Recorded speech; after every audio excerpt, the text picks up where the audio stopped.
Yep.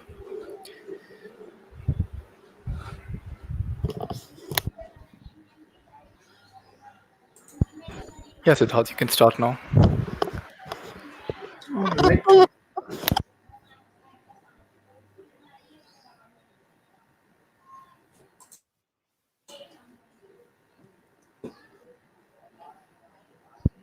Is your mic not working, Siddharth? Yeah. So am I audible to everyone right now? Yep, you are. Awesome.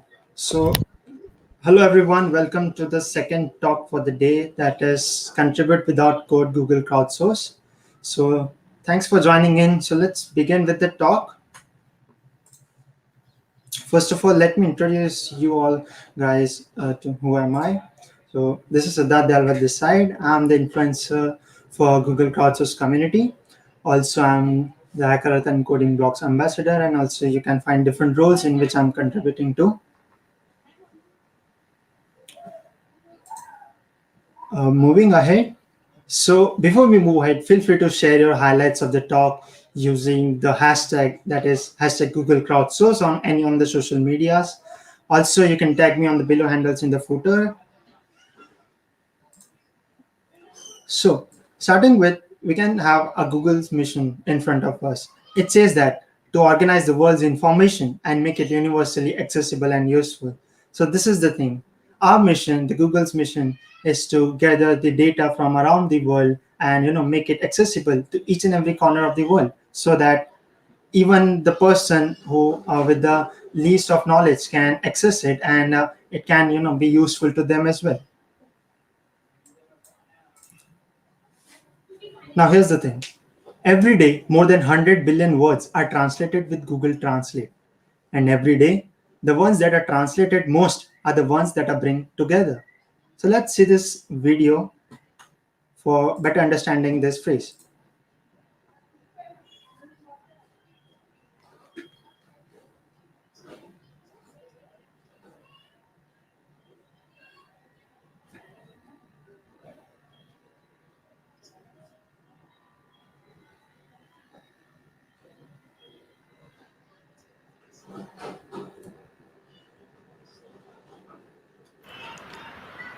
Hey, Siddharth, I think they can't see the video because you've only shared the Google Chrome window.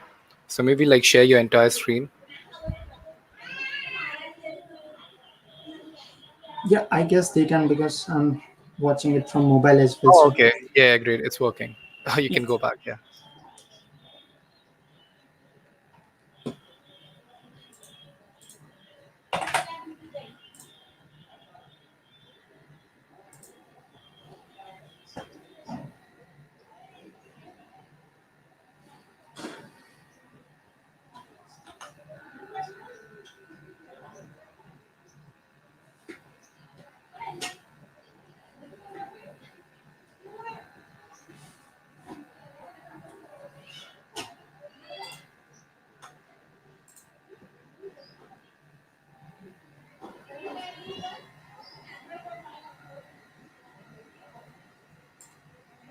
So this video might have helped you, to understand that how users globally utilize the various Google apps to run errands, to do course, and to communicate within themselves or with their colleagues or people around them. There's another fact which I'm going to put forward over here. For nearly 800 million people in the world are the ones who struggle to read. Google engineers have built a text to speech feature into Google Lens. And now anyone can point a phone at text and hear that text spoken out loud. This new feature, along with its availability throughout the Google Go, is just one way we are working to help more people understand the world around them. Let's get insights with this video.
Awesome.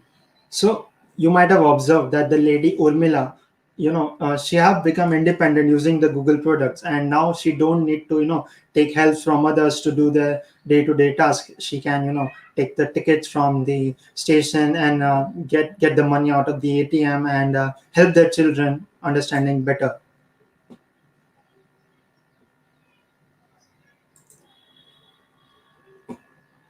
So moving ahead, here's the tagline says AI is everywhere. So what does that mean? Today, AI and ML play an important role in helping Google achieve its mission. AI helps in exciting new ways. You may have used different Google products like it can be Google Search, Google Translate, or Google Photos, which are all powered by AI. Now, AI makes it easier for people to do day-to-day tasks. It can include like searching for photos of your friends and families.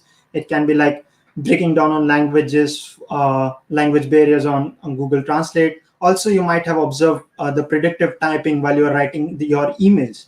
Or it can also be your day-to-day tasks done by the Google Assistant. All these things that AI can do is also powered by the data that goes into it and what we contribute to it. So AI is only as good as the data behind it. AI will have the greatest impact when everyone can access it. Also, when it's built with everyone's benefit in mind.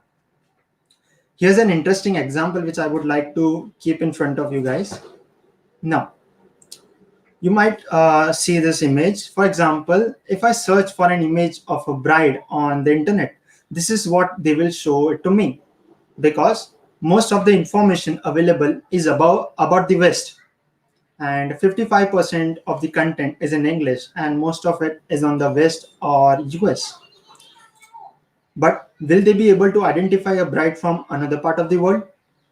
How do we bring more diverse and unbiased information to the internet? This is a question to think upon. Here's another example. Google Photos can easily find pictures of pancakes in your photo library. But what if I search for paneer? Now, paneer is a Indian dish, we can say food, and it's basically also called as cottage cheese. But it won't be able to identify it as there is a lack of representations from Asian countries, Latin America, or Africa. Next up, I would like to give our statistics over here to get a perspective on the diversity problem. Now, there are 9 million images that are available publicly, and they are under Creative Commons licenses, which are maintained by Google. Now, when I talk about open image dataset, it means that the images are unlabeled or uncategorized. However, less than 3% of images are only from India and China combined. Now, think upon that statement, because these are the countries with the largest population in the world, and yet have only less than 3% representation in the open images dataset. Think about representations from countries like Vietnam, Japan, or maybe Kenya. It will be at a very minute scale. And that is the problem that Crowdsource is trying to address. So, what's the thing? Let's get images from all around the world to train our machine learning models. Here's a very good example that says that dosa is a type of food in India, and to be very specific, in South India. And there are a lot of varieties. So in this way, we can help train the ML data. Now, let me give you my example. If in case I went to South India and a local person from there just presents me 10 different types of dosa and asks me to identify each and every type, I would hardly be able to identify 2, 3, or maximum 5 out of them. But any person who is known to the local cuisine may confidently able to name each and every type. So this is the thing. We are the persons who know our local area, our local culture, our local cuisines better than the person visiting us or coming from different parts of the world. Another example here says as, I'll just search for a dinosaur species named Allosaurus on the Google in English language first of all, and it will give me a plenty amount of information. It will give me the details. It will give me the species details, some lot of images, the ancestor cycle and everything. What if I try to search the same species in another language, let's say Hindi? It will give me a little amount of information, for example, just name or few images. What if I try to search the same thing on the language like Azerbaijan? It won't give me anything because there is lack of availability of resources on the internet with that language specifically to be Azerbaijan. Now, I have some interesting interactive question for you. Now, I want every one of you to guess and answer my next question and put your answers into the chat. What do you think this guy might be thinking or feeling? It can be he can be happy, he can be sad about something. What do you guys think that what this person standing over there might be feeling or thinking of? Feel free to add your answers into the chats. According to me, the person might be excited or anything else. What do you guys think? Just put into the chats.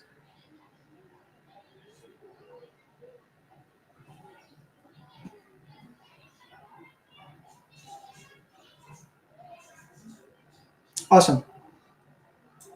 So it totally depends on who you ask because there's no single ground truth for subjective opinions. It may vary by your perspective, by your mindset, by the way you think, by the demographic locations, by geography. It can vary with where you live and what you talk about, right? So this is the thing. There are a lot of diversity in just an image. So here's the question comes that why crowdsource and why not anything else? Why do we need crowdsource for this? Basically, we need your help in making Google products work more inclusively. So it learns and knows more about our country and to be specific, our culture. You can help make products more useful to more people around the world. Whenever you contribute to crowdsource, you'll help various Google products like Maps, Translate, Lens, Photos, and etc. And it will work better for your local community. Now, after thinking of contributing, we have a question in mind that how do we contribute? First of all, it's a fact that everyone has access to internet. I mean, majority of people around the globe. But how do we help people get enough content that is useful for them? Here's the solution. Google Crowdsource is available on two platforms for now. That is one with the Android application and a web app, which allows users to answer quick questions in a very gamified UI, and it ultimately helps generate the training data for machine learning models. There are also various features that are available on the platforms, which are as first up is image level verification. There are different categories in that as well. So for example, what if I select the ship category? So here comes the question that can ship be one of the image or one of the label for this image? And here comes the picture. Now this is my job to select yes or no out of it, and I'll just if in case I'm getting confused with the image, I'll just skip the question. Next feature is handwriting recognition. So here it is simply handwritten form of Y or U. So I'll just type in Y or U and submit it. Another feature says the translation. In that, what you all need to do is just select the languages and translate one statement from one language to another language and just hit the submit button. It is as simple as that. Next up is translation validation. Now, for example, I'm knowing two languages like English and Hindi, right? So I can select the translation validation from English to Hindi. There might be one statement in English, and then I need to see which of the below given Hindi statements will best suit for the above English statement. And I'll just verify it by clicking on right for correct statement and cross for incorrect statement, and I can directly move ahead. Next feature is image capture. This is one of my favorite because in that what you all need to do is just directly upload an image from a gallery, or you can directly capture an image, and what you all need to do is just label the image. For example, I'm clicking an image of a cloud. So what will I labelize it as? I can label it as an image of cloud. I can label it as an image of sky. If in case there are birds in the image, then I can also label it as the birds, right? So in this way, you can categorize the image, labelize the image.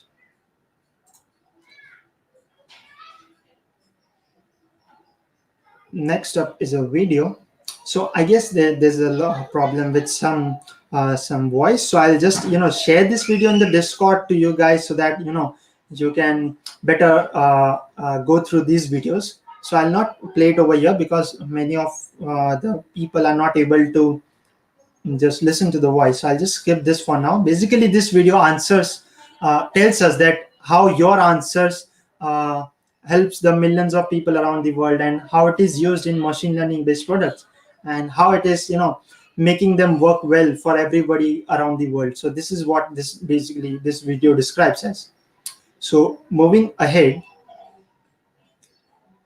of course, contributing to crowdsource, you are helping making a difference. These are few screenshots. First of all, I would like to tell about the first screenshot. So the first screenshot tells us that how you are contributing to the Google products ML training data.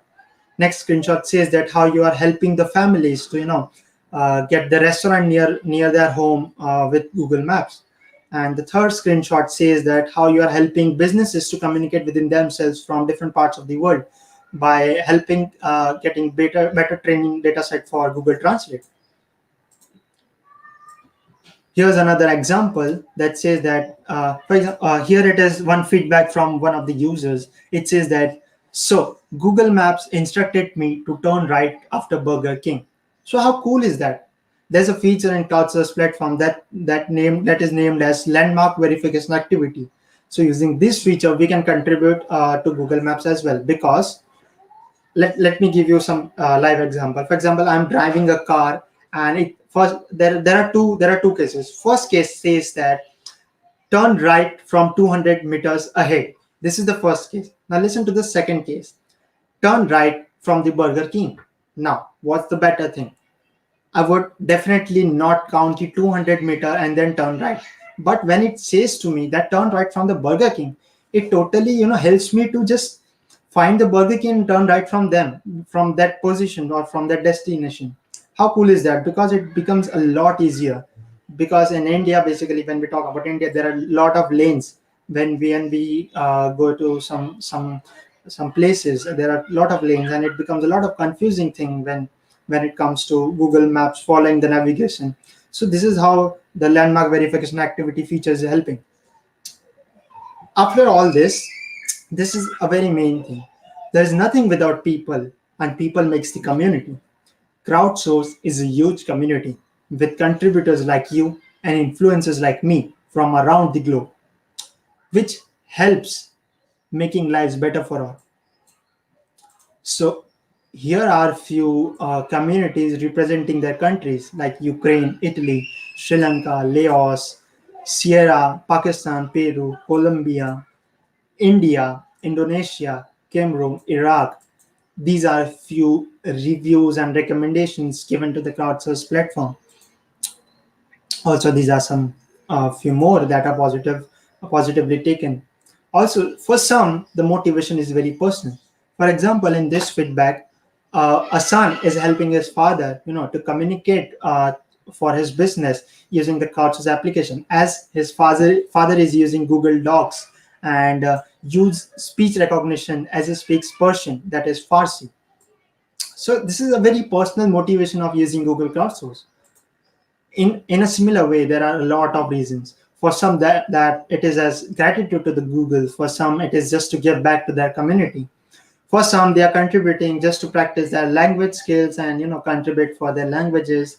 And for people like me, one of the motivation which I have is it's very fun and relaxing, because Crowdsource application has got a very gamified UI, which helps me get relaxed whenever I'm tired of something, or getting some worries. I can just play around and have some contributions on the board. Here are the top contributors from around the globe, who are contributing at a very large scale on the Crowdsource application. These are a few more. This is what I like. This is a story from Bangladesh. The people over there are so much enthusiastic about their national language or the languages they speak. For the people over there, their language is equals to the national pride. You can see the image. Here the students are participating in the translation crowdsourcing event, and You can see the enthusiasm, the excitement among them. They have been spotted with the national flag bandanas on their head. So this is the enthusiasm. This is what people are excited about, contributing to make things better around them. To, for example, if some tourists or some person who are not known to the language will visit their place, how will they communicate? This is how they are helping them to communicate. Local influencers from around the globe are helping grow the community, to spread the word about it, who believes in the mission, who knows what it takes, what the contribution takes, how it is helping the people around the world. As of 2020, there are local influencers over 40 plus countries, and that is really, really huge. So what are you waiting for? Download Crowdsource application today. Also, you can visit the website crowdsource.google.com. Also, moving ahead, I have a few more interesting things, and which you can, which is basically targeted for machine learning enthusiasts. Teachable machine.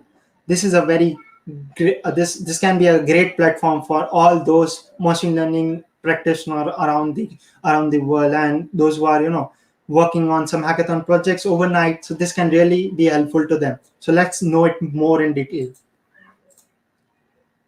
What is teachable machine? So it is basically a fast and easy way to create ML models for your websites, for your applications, or any of your projects on which you're working on. And you know what? This do not require any expertise or coding. Yes, you heard it right. This does not require any expertise or any type of coding. So how does that work? It works in a very simple steps. There are only 3 steps which you need to look upon. First is to gather, second is to train, third comes the export. Are you confused with how you can just come up with any ML model with just 3 steps? Let me take you through that. So let us do a demo. Are you all excited? So just show your excitement in the chats.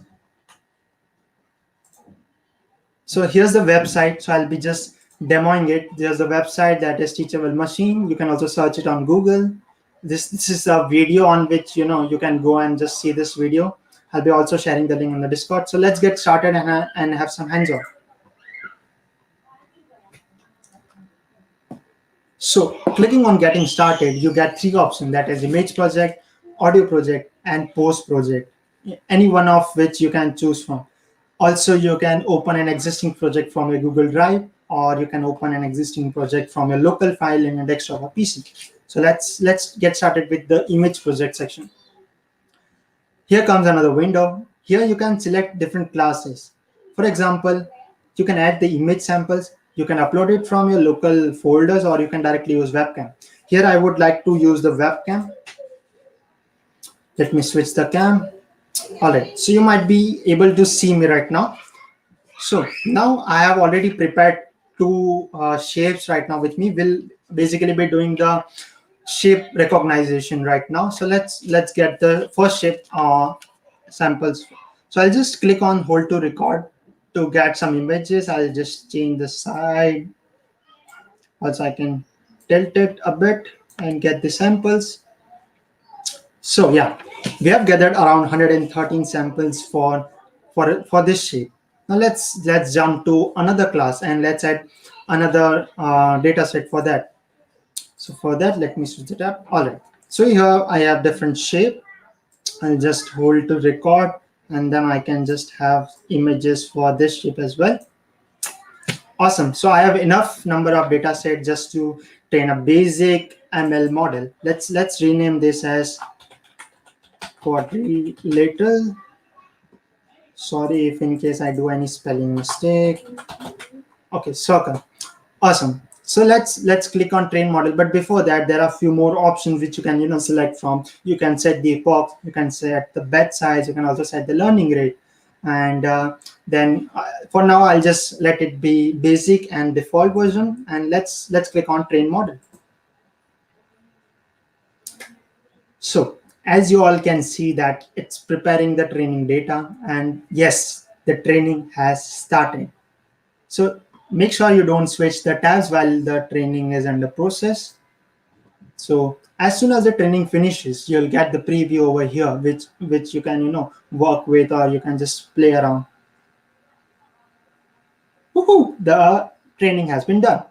So as you can see, I have not switched on my webcam yet, but it is showing the quadrilateral as with the more accuracy. This is because it takes the first class as by default as recognized, but when I turn on the camera and let me put the circle shape in front of the camera, oh, it is recognizing it as a circle. This is so cool, right? Now let me come up with some other shape that is quadrilateral, and it is identifying this as a quadrilateral. As you can see, I can just tilt the shape. We have given each and every input, so it will be identifying all the data sets given. Let's add both together. So it is in middle somewhere. It's getting confused because obviously we are giving the input as both the images, but this is circle and this is quadrilateral, right? So this is a very fun way of experimenting with different classes with machine learning models. Also, what you can do is add n number of classes and work on different shapes and different sizes or different objects or anything, any image you can train. You can train flowers, you can train different objects, you can train different shapes from hands and anything it can be. So let me add one more class over here, and this will be, oops, just a minute, I just didn't on the webcam. Okay, let me switch my camera. Awesome. So I'm just clicking the pictures of mine myself, and yeah, I have taken pretty few images. Now let's train the model. Oops, I didn't name the class. No worries, you guys are smart enough to understand that this is me. The class 5 represents me myself. Okay, I won't switch the tab, and now it's currently it's under training. So let's hope that this works well and we get the proper output which we are expecting. It's training 36, and it's close. Perfect. So as you can see, the camera is not on. Let me switch the camera.